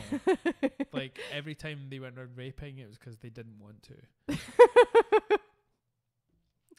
Whoa! I was making like a bit of a blue joke, but you took it and ran with it there. Smut. And yeah, so even though I was trying to mess with that a little, I wanted to have the stag antlers because that's a very Scottish sort of picturesque scene, and then I wanted the Celtic design around it. Yeah, because obviously that's more parts of Scotland. Yeah, but there is like not work in Viking sort of ornamentation as well, so it was a nice kind of bridge. I thought. No, definitely. And I wonder, I have ideas for another one in terms of a Neanderthal one. That would be fun. But I don't know how I think the first step is so we can get a photo of you to use as a Neanderthal. You have to like not cut your hair or your beard for like 6 months, and I'm down with that. I've given up trying anyway. Yeah. That's what happened with me when I was in Austria. Oh, it was so funny. Austria for 6 months when I was over in Austria, and I was there for 6 months, and I basically just didn't shave or cut your hair cut my hair for the whole 6 months. You looked like some sort of beach boy. It was really funny. Well, my hair doesn't go sort of messy when it gets longer. It goes really uniformed and straight. It goes mod. It's weird. So you look like a beetle. I look like Justin Bieber with a scraggly beard. It just like homeless Justin Bieber. It's like Lego hair. Like I had Lego It is quite like Lego hair. It was quite Thank you. Yeah, it was like by the time we met in Berlin and you had that sort of sheepdog thing you like couldn't see basically. It was really funny. But I don't cut it to make it go like emo. It just no, it just goes. You just have naturally emo hair. I think we're learning a lot about your sort of genome this evening. So we're learning that you're like half Neanderthal, half emo, and it's sort of evened out to make you into like a, it's emoned human. out. It's boom, boom. I'm here all weekend. Yeah, it was quite funny because we took a photo. Well, I took a photo of you the day you went to get your hair cut. And it was very funny. Yeah. That was cool. But, oh, yeah. That was the day we went to the cafe in Neutrality, and you ordered 3 coffees for the 2 of us from a lady, and she thought it was very funny. Well, 2 people can have 3 coffees. They could, but she didn't think we wanted 3 coffees, and she thought you were very funny. Darren learned to understand German incredibly well, but didn't have a lot of opportunity to speak it. Yeah. So I was constantly freaked out by what you could understand, and I thought you were actually pulling my leg some of the time. But speaking, not a lot of practice, so that's how you get 3 coffees. I have to say, like, if I was to say it without thinking, I would say dry, because it's just closest to 2 for me. Yeah. But the way I have to do it is like 1, 2, 3. Yeah. And then I get to that. Yeah. But because I didn't do that in my head, I automatically went to dry. It was funny. And so I think up until that point, she'd been completely humorless. She thought we were not worth her time, and then she'd liked us after that. So, and I can't really understand German, but I can speak it. It was Story the of my fact life. that I went dry cafe. Yeah. And wait a minute. How do you do the 2 for the 2? 2 or that? And I put 2 fingers up when I said dry, and I was like, she just kind of looked at me a little bit, and I was like, peace, 3 coffees. She charges for 3 anyway. She did not. She did no such thing. So exciting times. Mm-hmm. There is a certain movie that's going to be released this month. What movie? One of the Star Wars kinds. Oh, yes. Yes. Yes. Which the Last Jedi. Yes. Mm-hmm. The very last. Which is a movie that I'm definitely looking forward to. When's it coming out? Are you looking it up right now? Just. Oh, okay. UK. So I just finally saw the Force Awakens. Yeah. So the 15th of December. Ooh, that's in 10 days. Yes, we'll be going to see that. Hell yeah. And I really because I really liked the old ones, like the ones that first came out. I really liked them. Quite bummed out, as I think many people were, by the prequels. The first 2 were pretty terrible, but the third one I enjoyed because it was just great to see how Darth Vader became Darth Vader. Yeah, and it was and there were good aspects of them. Like Darth Maul was wonderful. But they underused him again. They did, and killed off. They had Jar Jar live on, and then Darth Maul. I'm not even going to stoop to making fun of Jar Jar, but you know how I feel. And the dialogue was so bad, and I can't even tell if the acting was bad. Like, it just got weird. The costume and set design was brilliant. I loved it. Well, Padme was like, as ever, like just brilliant and sort of beautiful. And well, it's because you're completely in love with Natalie Portman. Oh, was she Padme? I didn't even notice. You didn't even notice, eh? She's such a good actor. I didn't even notice that she was this other woman. Gosh. In that film of all films, I was so obsessed with her costumes in that. I loved them. And that was at an age when I was really interested in like costume and fashion design. Big phase. Do you know? So cool. She had a woman that was like filling in for her. Yeah. And that was Keira Knightley. Keira Knightley, yeah. Because she played like her bodyguard who was like her double. And you know, the girl from Whale Rider was in it as well.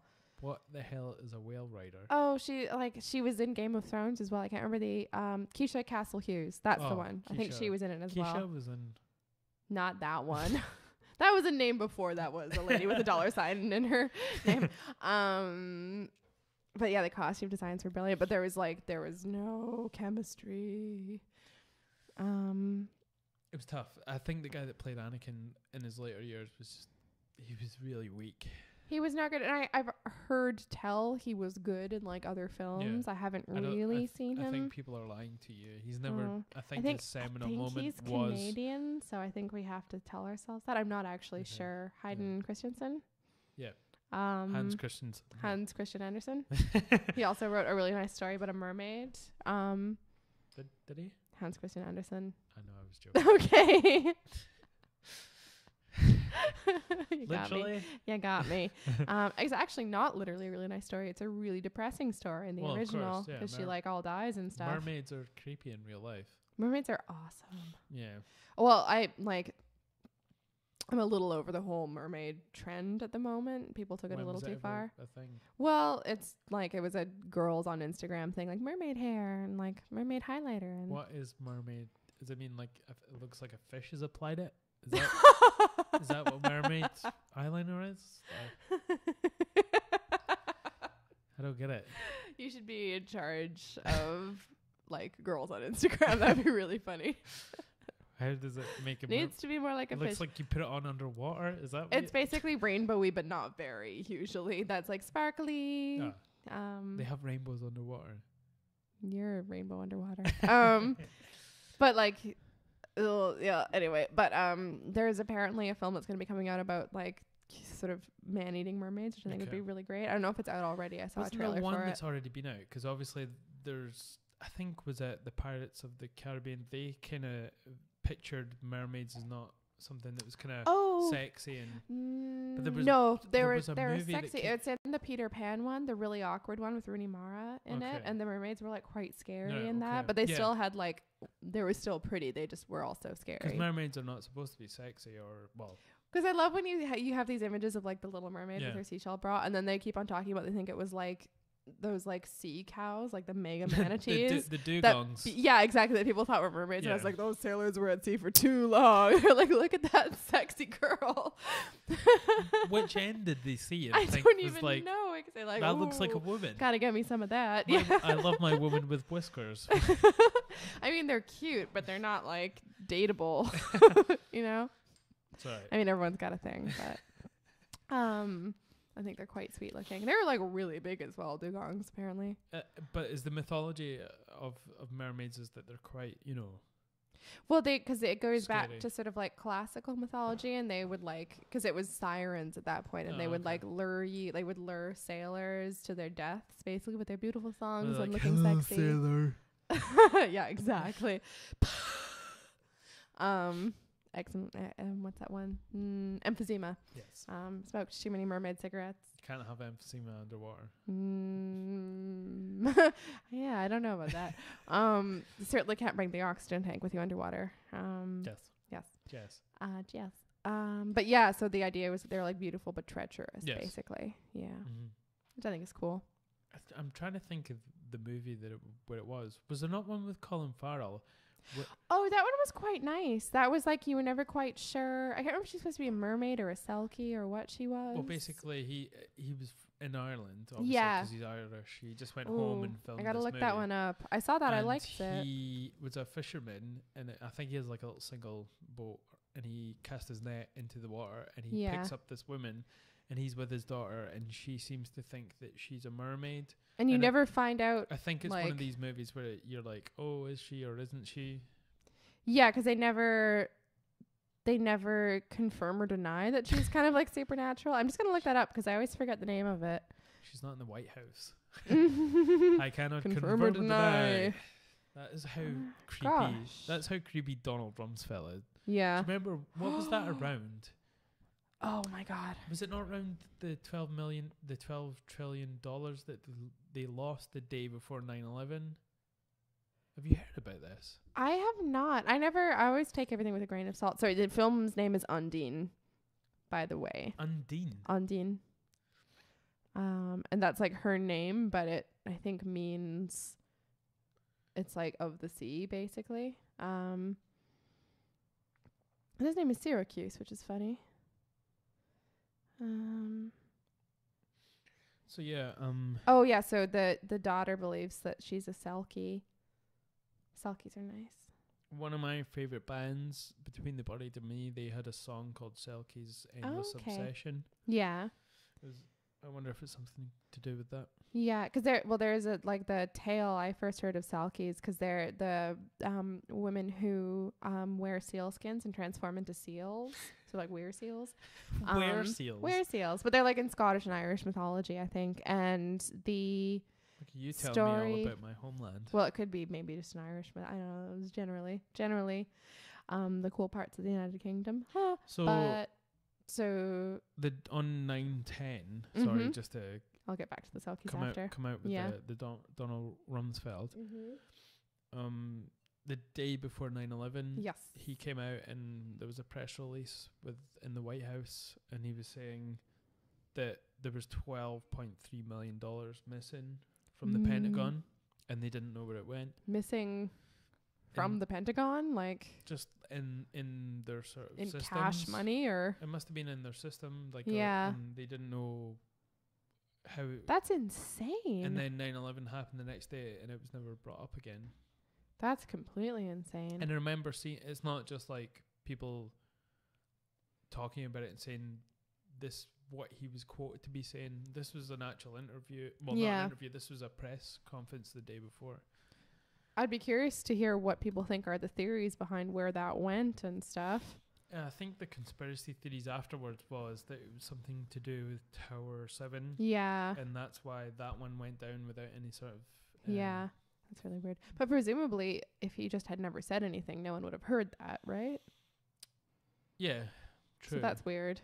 I think that was where all this... I mean, there's got to be some oversight, but yeah, I can't imagine that really coming up organically. I mean, $2.3 trillion is a lot of money. That's quite a lot of money. But that's nothing. That's probably a splash in the ocean for the government.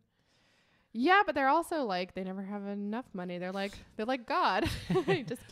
just can't hang on to money.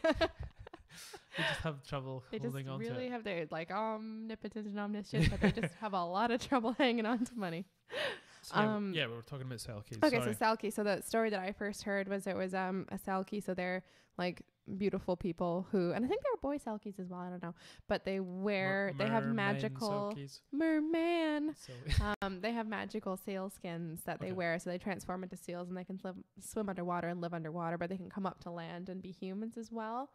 And this was one of the women had come to land, and a fisherman fell in love with her and stole her seal skin, so she couldn't leave him, basically. And it's sort of about like she has kids with him and the whole thing, and she does finally get it back and kind of disappears. But so she didn't want to be with them. I don't know. That's the weird one. It was, I think the idea is it was all very heartrending, and she was in love with him, but she was in love with the ocean, and she couldn't go back to her family and stuff without it, so she chose her family and the sea over him. You know, all these old it does have a very, very creepy element to it.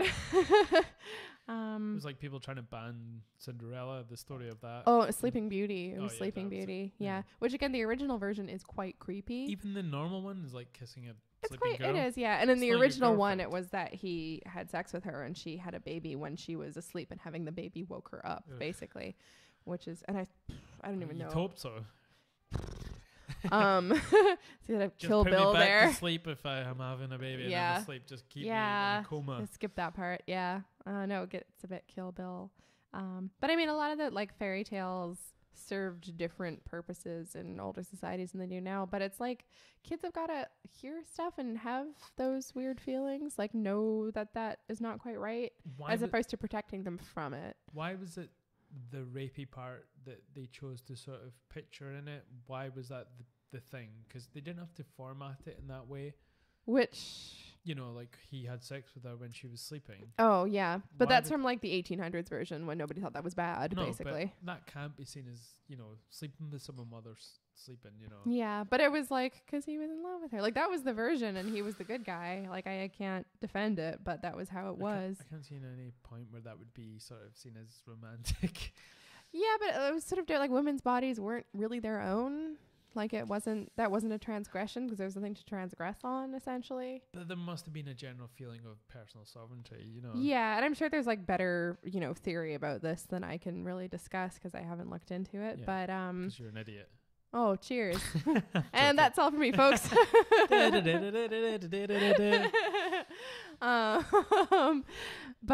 that was the original version, and he was the good guy still. Yeah. Because it's like she would have wanted it if she was awake, but she wasn't. Yeah. That's terrible. Yeah. I mean, a lot of like the old-timey versions of the fairy tales are really dark and creepy, but people lived in dark and creepy times. Wasn't Snow White supposed to be I think she was like 14. Well, and he falls in love with her when she's dead as well, so that's quite creepy. Yeah, The first time he sees her is in the coffin. Yeah, she couldn't backtalk him. Yeah, exactly. Well, same with the sleeping one. Definitely seeing a theme here, actually. Yeah, she's sleeping with the fishes. A lot of them, because you think of like the original Rapunzel, and it has people getting their eyes put out and the whole thing. It's quite.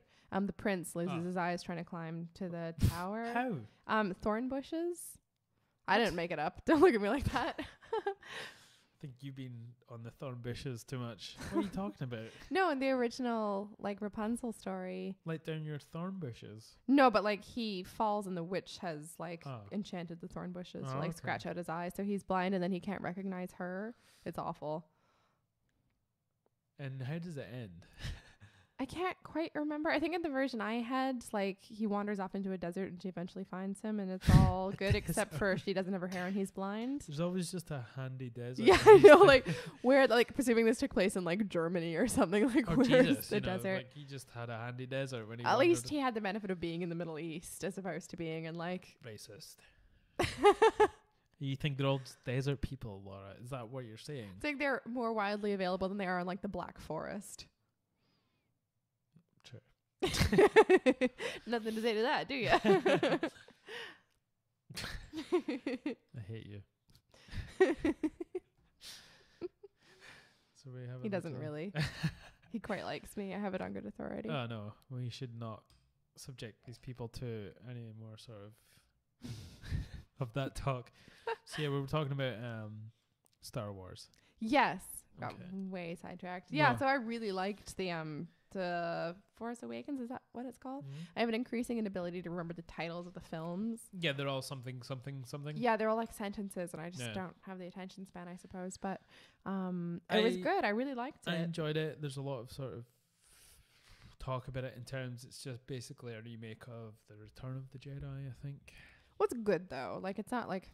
But I feel like that was bridging the gap. Yeah. I think they purposely chose themes that were in the original ones to sort of. For sure. To have people that seen it originally and to be on board with it and to bring on a whole generation of new people to enjoy it. And they're not stupid. They wouldn't have like not noticed it was a similar plot. And some of these people are geniuses that are writing these movies. Literal geniuses, yeah. I'm super excited for geniuses. It's what's his name? The gentleman who directed Brick. Edward Penis Hands. Survey says no. So he was quite young and he directed Brick, which is one of my favorite films. Yeah, Brick's and The Brothers Bloom and Looper. Okay. What's his name? Looper's brilliant. He's a really good what is that guy? Oh, it's like I'll Google it and you try and guess. I'm having a brain blank. No, don't look at your phone. I follow him on Instagram. I should be Ryan Johnson or Ryan Johnson. Rian Johnson. Yes, correct? Yes, you're correct, Johnson. Johnson & Johnson. It's all in my brain. It just takes a while to access it sometimes. Yeah, you got a lot of stuff in there. Yeah, it's full. Every time I sneeze, I forget like 8 things. It's terrible. Well, so what were you saying about him? So he's involved in the direction of the one that's coming out. Oh, really? Yeah, heck yeah. Who's directed this, though? He is, I think. Oh, you said direction. I thought you meant he was kind of. No, he's directing it, I think. But I'm not sure if this is the first one. I'm gonna have to look that up as well. So I hope it won't be that case of like, sort of awesome indie director gets too much money and makes something really mediocre. But the same thing could have happened with Taika Waititi. Can't really say his name adequately in Thor Ragnarok, and that was brilliant and wonderful. Yeah, it was hilarious. It was so good. I can't find the guy who directed or is directing. I've got him. So, upcoming projects. Oh, you've got him. Yeah. So he is directing The Last Jedi. Okay. Yeah. Yeah. I mean, hopefully. So that's great, and that's his like. Looper was quite big, but this is his first big. And it seems like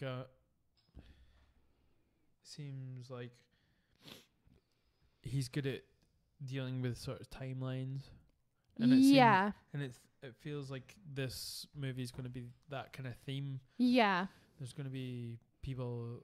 We're going to find out maybe who Rey's parents are. This is a big question. And Snoke, the bad guy. Mm-hmm. I think we're going to find out where or how or what he was doing during the previous? He's so scary. Really? Just like, I'm not normally scared of like CGI villains, but they've made him look so kind of collapsed and like menacing that I can almost not stand to look at him, which is the most kind of effective CGI villain I think I've encountered in terms of just how skin crawling I find him. It does feel like it's sort of real as well. I think partly because of his whole skull caved in thing, and I had like a formative encounter with a man with a really bad skull fracture when I was like in middle school. But I thought you were going to say someone's caved your skull in when you were younger. Well, I've also had like way more concussions than you're supposed to have. But if you're from Glasgow, that's a normal sentence when you're, I just had my caved skull. I hope that wasn't an important part of my blurg. No, I was on like a geography field trip when I was in middle school, and a guy had been hanging out in a building that was being demolished when they were demolishing it, and he'd emerged with his like a very visible skull fracture. He probably had some head injuries before that to be in a building that was getting demolished. No, he was homeless. He was like but his skull was properly fractured. You could see where it had gone uneven, and he was like bleeding. Fractured butthole. No, his skull. Terrible chat. And yeah, he like ran into me. Basically, we're all in little small groups on this school field just trip. After this happened, or like he was like bleeding and staggering around. Shit. And it was one of those things. I'm quite good in some crises, so I called 911. I can't remember it all super well, and he ended up refusing medical attention. Like, it was a weird situation. I don't know what happened to him. He probably didn't have any money. Oh, it's Canada. It's Canada. It's fine. Yeah, exactly. But no, I think it's hard to say whether or not somebody with a massive head injury can consent to medical care. He's probably had other problems as well. But he might have been sort of mentally. Yeah, I think so, and was scared of them disappearing him or something. Like, I don't know, but I think something about the whole, when you see somebody who's lost their kind of skull integrity, it's really like off-putting. Yeah. I don't know if it's partly because of that experience, but yeah, it definitely has a lot of pluses, that movie. So hopefully we're going to get some new information, because I think the first one of this new trilogy was setting up the similarities between the first. Yeah. The new ones. And I think Rian Johnson in his other films, he's so good at making things sort of character driven and intimate, but still really exciting in terms of action. Yeah. And also making you sympathize for basically every character, which is brilliant for Star Wars, because so many of the characters are in such gray areas in terms of sort of the dark versus the light.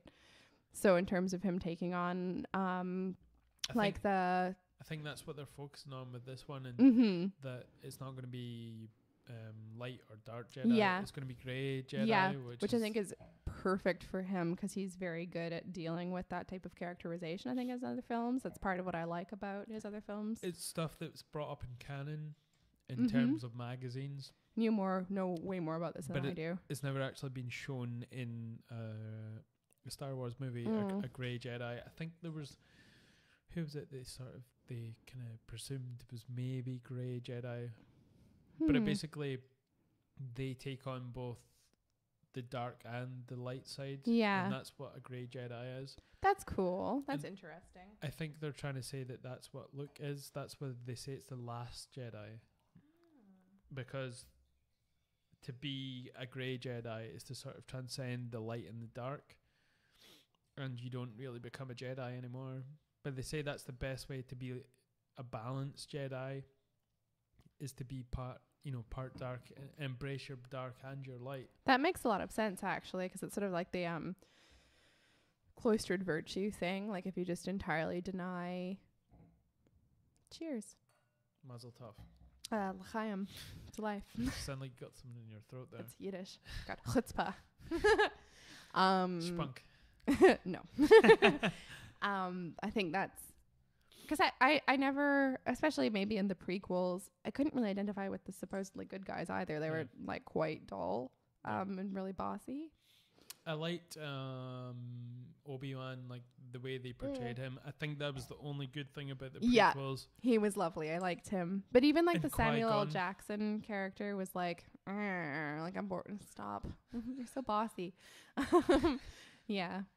Yeah, there was a lot of sort of bad aspects. Yeah. And then Qui-Gon, that was a Liam Neeson character, right? He just seemed like noble and lovely in that Liam Neeson-y way, but just sort of like, tedious. He seemed like the last really good character apart from Obi-Wan, and he was one of the first Jedis to die. Yeah, exactly. And then Obi-Wan was like, he's more of a punk. He's fun. Yeah. Like, yeah. Couple of good, they're both Scottish, aren't they? Who? Good Scottish Jedis. Ian McGregor and Liam Neeson. No, Liam's Irish. Is he? Yeah. Oh, might be. But It's because he was in Rob Roy. That's why I'm confused. Irish. No, it's Scottish. Don't tell me what Rob Roy is. No, he was an Irish teacher. There was a famous story where he says he punched the kid because he brought a knife out on him when he was teaching. Did this all come out when he was promoting that film where he's really mad on the telephone? I don't have any money, but I have a particular set of skulls. I've heard that now quoted or reproduced so many times that it would meet the length of that actual feature film, which I've never seen. Like, although I must say, do you know who has a really big crush on Liam Neeson? My mom. Ugh. Yeah. Yes. She's got good taste. He's supposed to have like a massive hog as well. Oh, don't tell me that. Nobody That's needs what to. My mom's going to listen to this. Stop. He has like a baby pig. No, I don't know. Stop. Like, unless you mean he has like a literal baby pig that's a pet and that's lovely. That's why I was trying to like change it. Thank you. He has an Esther the Wonder Pig, which my mom also Massive likes. hog. No, stop. Bad. Knee. He's from Northern Ireland. Oh, okay. Yes. Because I didn't think he was from the Republic of Ireland, because they're all very... He was. He joined the Lyric Players Theatre in Belfast for 2 years, and then he acted in the Arthurian film Excalibur. I love that film. Yeah, I really liked that when I was a kid. I watched it about 28 times when I was a kid. It was great. It was very strange and creepy, and I liked it. Who was he in Excalibur? I don't even remember. He was Excalibur. The sword? Yes. I saw it when I was young enough that I didn't know what actors were yet. I thought it was just folks, so... Okay. Let's see what he was. I want to know. Tis was. Whoa, the poster for it looks really 80s. Have you not seen it? No. It's actually really good, I think. Like, I rewatched it. After the fact. So still when I was like 14, I had a more critical eye, but not very critical. But it was quite, I think, is Helena Bonham Carter in it? Helen Mirren. Helen Mirren, yeah. Nigel Terry. Mm-hmm. Nicholas Clay. Shiri Lunghi. Queen Guinevere. Where is... Liam Neeson was Sir Gawain. Oh, okay. Yeah, it's very noble. And who did you think was in it? I thought Helena Bonham Carter might have been in it, but I might be thinking of Helen Mirren, actually. I think that was too early for her. But she would have been... I'm thinking of like whoever played Morgan Le Fay, who was quite young in that. She was young in Mary Shelley's Frankenstein. Yeah, she and was. That was like 1993. I've got it. Does it say who played Morgan Le Fay? Morgan Le Fay. Morgan Le Fay. I've never seen this. It's Helen Mirren. Okay. Yeah. Really? Yes. That's confusing. And it was Kay McLaren as the aged Morgana, and it was Barbara Bryan as the young one. Okay. Yeah. It was really good. I liked it a lot. It was 80s, but it's quite creepy and weird and wonderful. Oh, that is quite old. Good Lord. It came out in 81. 81. That's we were crazy. but Tinkerbells at that point. But you were like 50 at the time. Oh.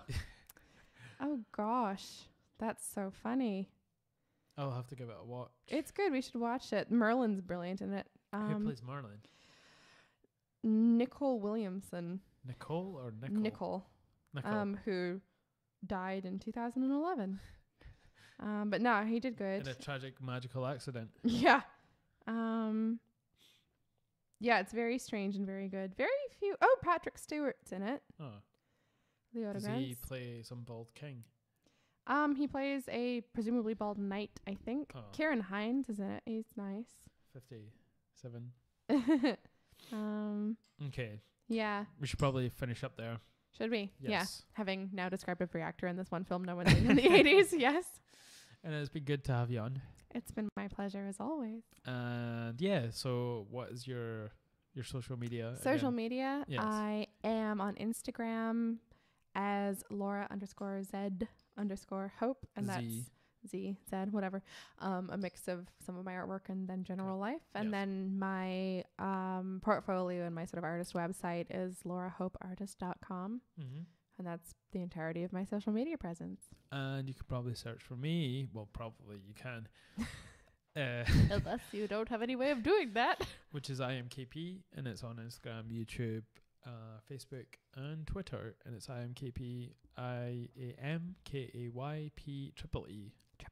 Don't forget the triple E. And if you can't find it, it might be double E. Some things are double. I've confused myself with my social media. The E on his keyboard is real sticky, so... That's weird. I didn't say how it goes. I just said it was. It's evolved. It's just biscuit crumbs.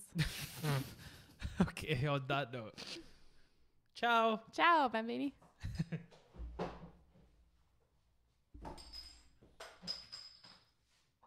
You knocked over my wine no times. I'm very impressed.